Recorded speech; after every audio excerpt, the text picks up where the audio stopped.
Hello guys, welcome to Techno Tech YouTube channel. In this video, we will show you how to replace the toner in Canon photocopier. Replacing the toner in a Canon photocopiers is necessary for several reasons. Depletion of toner. Toner cartridges have a limited supply of toner powder. Replacing the toner is necessary when the cartridge is empty or running low to ensure continuous printing.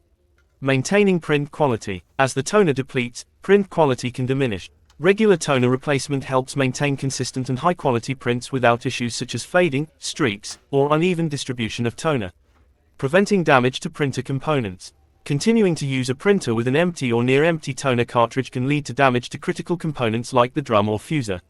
Timely toner replacement helps prevent potential costly repairs. Ensuring optimal performance. A fresh toner cartridge ensures the printer operates efficiently, providing optimal performance in terms of speed, accuracy, and overall functionality.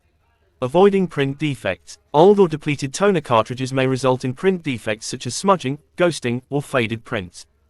Thanks for watching. If you learn anything in this video, please give a like and subscribe for more videos.